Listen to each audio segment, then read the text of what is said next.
नमस्कार मित्रांनो, तुमचं स्वागत आहे आजच्या आपल्या एका नवीन व्हिडिओमध्ये. तर या व्हिडिओमध्ये आपण पाहणार आहोत GCC TBC English 30 WPM, English, Hindi आणि मराठी 30 WPM मध्ये विचारले जाणार आपल्याला लेटर कशा प्रकारे सोडवायचं आहे सिंपल भाषेत आपण आज पाहणार आहोत.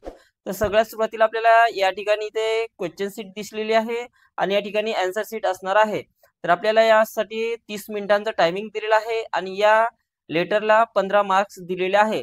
तर 15 पैकी आपल्याला 7.5 मार्क जरी असेल तरी आपण लेटर मध्ये पास होऊ शकतो. तर आपल्याला 7.5च नाही तर पूर्णपैकी पूर्ण मार्क कसे मिळवायचे हे आपल्याला आज पाहायचं आहे. तर बघा, आपल्याला इकडे जसं दिलेलं आहे त्याच पद्धतीने आपल्याला पहिले इकडे टाईप करून घ्यायचं आहे. आता कशा प्रकारे टाईप करायचं मी तुम्हाला सांगणार आहे. तर सगळ्यात पहिले आपल्याला याच्यात जे हेडिंग दिलेलं आहे ते हेडिंग इकडे टाईप करून घ्यायचं आहे. कॅप्स लॉक चालू करा, कारण हे हेडिंग जे आहे ते कॅपिटल लेटर आहे, त्यामुळे आपण कॅप्स लॉक चालू करून घेतलेला आहे. ठीक आहे, हेडिंग झालेला आहे. त्यानंतर जो ऍड्रेस असेल त्या खाली तो ऍड्रेस आपल्याला टाईप करून घ्यायचा आहे.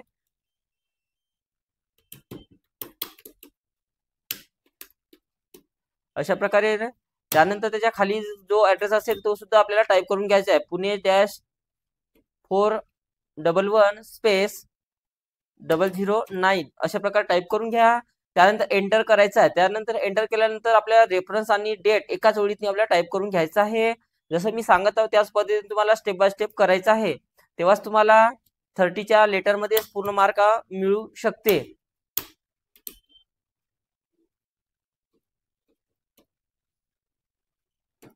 जसं जे कॅपिटल आहे ते कॅपिटल टाईप करा, जे स्मॉल आहे ते आपल्याला स्मॉल टाईप करून घ्यायचं आहे. फुल स्टॉप असेल तर फुल स्टॉप द्या. ज्या ठिकाणी जे जे दिलं असेल ते टाईप करून घ्यायचं आहे.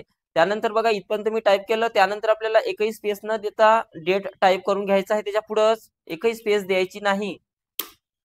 डेट स्पेस कॉलन 2 मे 2011 टाईप केलं. त्यानंतर एंटर करायचं आहे. त्यानंतर इथे 2 दिलेला आहे, 2 जसा आहे तसाच टाईप करून घ्यायचा आहे. कॉमा आहे, कॉमा द्या.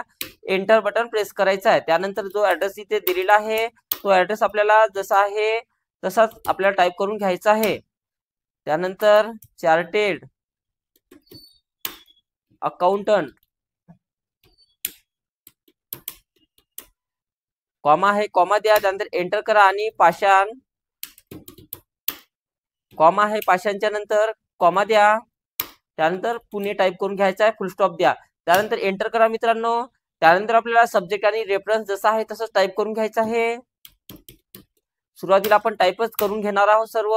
त्यानंतर आपण कशा पद्धतीने त्याला फॉर्मॅटिंग द्यायचं आहे हे आपण पाहणार आहोत.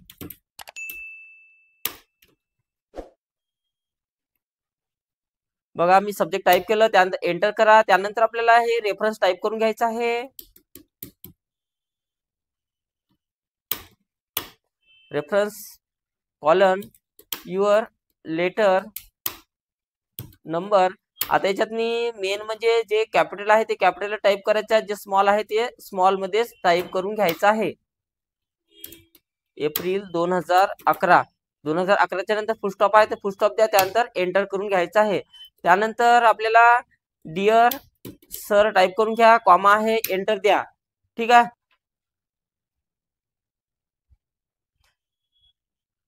एंटर करून घेतलं. त्यानंतर आपल्याला काय करायचं आहे बघा, डिअर सरच्या खाली जो काय पॅराग्राफ आहे हा पूर्ण पॅराग्राफ जसा आहे तसा इथपर्यंत आपल्याला टाईप करून घ्यायचा आहे. तर त्यानंतर मी गुई पासून चालू करतो.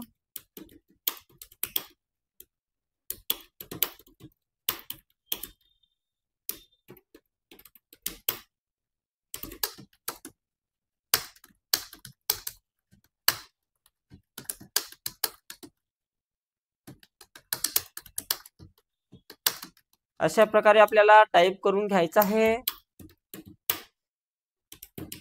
बघा, इथपर्यंत हा पॅराग्राफ इथपर्यंत मी टाईप केलेला आहे. त्यानंतर इथे दुसरा पॅराग्राफ लागत आहे, त्यामुळे इथं लिस्ट झाल्यानंतर एक एंटर करावं लागेल आणि त्यानंतर इथे दुसरा पॅराग्राफ आपल्याला त्याच्या खाली टाईप करून घ्यायचा आहे.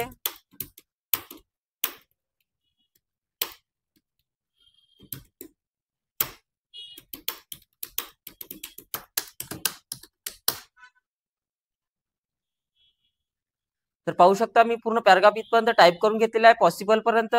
त्यानंतर एंटर करा आणि त्यानंतर हे थँकिंग यू पासून चालू करायचं आहे.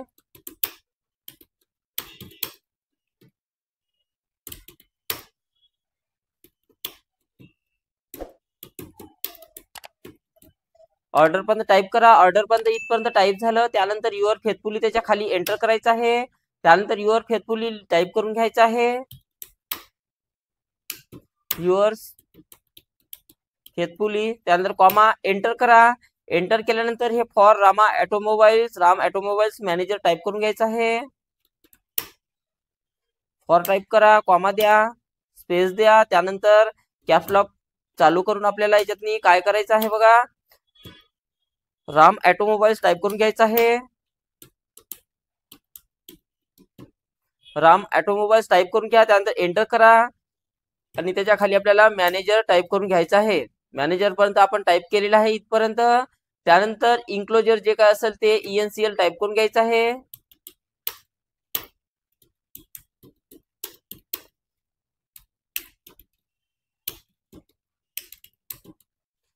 ठीक आहे. इथपर्यंत बघा मी इथपर्यंत टाईप करून घेतलेलं आहे. तर अशा प्रकारे तुम्हाला सर्व टाईप करून घ्यायचं आहे मित्रांनो. सर्व टाईप झालं त्यानंतर आपल्याला काय करायचं बघा, तर सगळ्यात सुरुवातीला सर्व टाईप करून घेतल्यानंतर आपल्याला सगळ्यात पहिले तर ज्या ज्या ठिकाणी एक्स्ट्रा एंटर आहे त्या त्या ठिकाणी एक्स्ट्रा एंटर आपल्याला द्यायचं आहे. तर पहिली स्टेप आपली तेच असणार आहे. तर ज्या बघा पूर्ण ऍड्रेस झाला इथे, तर इथे एक एंटर आहे. त्यानंतर रेफरन्सच्या नंतर दुसरी एंटर द्यायची आहे. त्यानंतर आपल्याला टू आणि त्याच्या ऍड्रेसच्या नंतर आपल्याला इथे एक एंटर द्यायचा आहे. त्यानंतर सब्जेक्ट आणि रेफरन्सच्या नंतर एक एंटर द्या.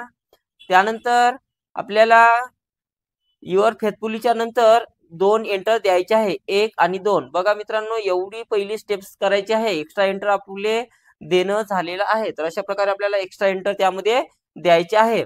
सर्व एंटर दिल्यानंतर दुसरी स्टेप्स काय करायची बघा, मेन हेडिंग आहे त्या मेन हेडिंगला सिलेक्शन करा. बोल्ड करायचं आहे, अंडरलाईन करा, बोल्ड आणि अंडरलाईन.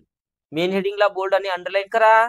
मेन हेडिंग आणि त्याचा ऍड्रेसला सिलेक्शन करा आणि त्याला सेंटर अलाइनमेंट द्यायची आहे आपल्याला. पॅराग्राफच्या ग्रुपमध्ये जाऊन सेंटर अलाइनमेंट. बघा ही झाली पहिली दुसरी स्टेप आपली. त्यानंतर तिसरी स्टेप्स काय असणार आहे, रेफरन्स आणि डेटच्या मधातनी आपल्याला 4 टॅब प्रेस करायचा आहे. तुमच्या कीबोर्डवर टॅब नावाचं एक बटन आहे, ते 4 वेळा प्रेस करायचं आहे. 1 2 3 आणि 4 वेळा प्रेस केलं मी. बघा एवढी डिस्टन्स त्यामध्ये आलेला आहे. त्यानंतर चौथी स्टेप बघा, सब्जेक्टला सिलेक्शन करा आणि इथून बोल्ड करायचं आहे. त्यानंतर रेफरन्सला सुद्धा सिलेक्शन करा, बोल्ड करायचं आहे. दोन्ही बोल्ड केल्यानंतर सब्जेक्टच्या अगोदर क्लिक करा आणि त्याला 2 टॅब द्यायचे आहे, 1 आणि 2. रेफरन्सला सुद्धा 1 आणि 2 असे 2 टॅब द्या. त्यानंतर जो जो पॅराग्राफ इथे चालू झालेला आहे त्या त्या पॅराग्राफला एक एक आपल्याला टॅब द्यायचा आहे. आधी दिलं तरी चालत होतं आणि आताही दिलं तरी चालेल. ठीक आहे. ज्या ज्या ठिकाणी इथे दिलेलं आहे बघा, उईच्या ठिकाणी एक टॅब आहे, या ठिकाणी इटच्या पुढे टॅब दिलेला आहे. त्यानंतर आर ऑफ द बेस्टच्या नंतर इथं सुद्धा पॅराग्राफ चेंज झालेला आहे. म्हणजे ज्या ज्या ठिकाणी पॅराग्राफ चेंज झालेला आहे, नवीन पॅराग्राफ आहे, त्या त्या ठिकाणी आपल्याला एक एक टॅब द्यायचा आहे. म्हणजे पॅराग्राफची सुरुवातच आपल्याला एक टॅब देऊन करायची आहे मित्रांनो. त्यानंतर थँकिंग यू पर्यंत टॅब द्यायचा आहे, थँकिंग यू ला सुद्धा टॅब द्या. त्यानंतर जेवढा पॅराग्राफ आपण टाईप करून घेतलेला आहे तर संपूर्ण पॅराग्राफ आपल्याला थँकिंग यू पर्यंत इथपर्यंत सिलेक्शन करून घ्यायचं आहे. एवढं सिलेक्शन केलं त्यानंतर याच्यातून आपल्याला पॅराग्राफच्या ग्रुपमध्ये जाऊन इथून जस्टिफाय करायचं आहे मित्रांनो. तर त्याला जस्टिफाय करून घ्या. जस्टिफाय झालं त्यानंतर युअर फेथफुली आणि मॅनेजर आणि ऑटोमोबाईल्स या तिघालाही सिलेक्शन करून घ्या.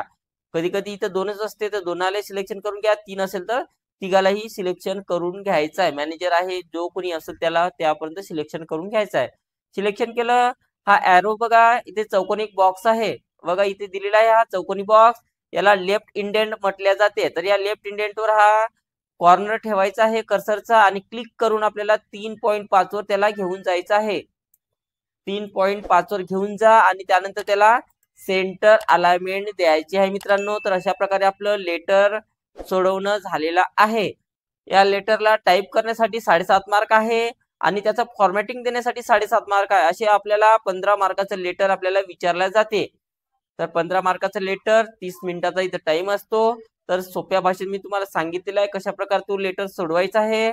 तर तुम्हाला जर पूर्णपैकी पूर्ण मार्क जर घ्यायचे असेल तर अशाच प्रकारे तुम्हाला ते लेटर सोडवावं लागेल. तर मित्रांनो, समजलंच असेल. आता आपण सबमिट करून पाहूया आपलं काही चुकलेलं आहे किंवा नाही. तर या ठिकाणी तुम्हाला सबमिटचं बटन दिसेल. तुम्हाला फायनल एक्झाम मध्ये सबमिटचं बटन दिसेल, पण त्या ठिकाणी तुम्हाला ते शो होणार नाही. हा डेमो एक्झाम आहे, त्याच्यामुळे मी तुम्हाला सोडवून दाखवलेलं आहे का ते कशा प्रकारे सोडवायचं आहे. तर पाहू शकता आपलं पूर्ण फॉर्मॅटिंग इथे बरोबर आलेलं आहे. सर्वच फॉर्मॅटिंग आपलं बरोबर आलेलं आहे. म्हणजे तुम्हाला मित्रांनो अशाच प्रकारे ते सोडवायचं आहे. आणि तुमची परीक्षा डिसेंबर 2025 ला होणार आहे, डिसेंबर महिन्यात. तर त्या एक्झाम मध्ये आपण अशाच प्रकारे सोडवलं तरी चालेल. तर बघा, प्रेझेंटेशन साठी 7.5 मार्क होते, तर पूर्णपैकी पूर्ण मिळाले. टायपिंग साठी 7.5 होते, तर त्यासाठी सुद्धा पूर्णपैकी पूर्ण मिळालेले आहे. आणि आपल्याला रिक्वायरमेंट किती होती? 7.5 मार्काचीच होती. टोटल मार्क किती होते? 15 होते. आणि आपला रिमार्क काय आलेला आहे? पास आलेला आहे. तर मित्रांनो, अशा प्रकारे आपल्याला इंग्लिश 30चं लेटर सोडवायचं आहे. व्हिडिओ जर आवडला असेल तर व्हिडिओला नक्की लाईक करा. आणि जर चॅनलवर जर नवीन असेल तर चॅनलला सबस्क्राईब करा. तर आजच्या व्हिडिओमध्ये इतकंच. भेटूया का नवीन व्हिडिओमध्ये. तर बाय.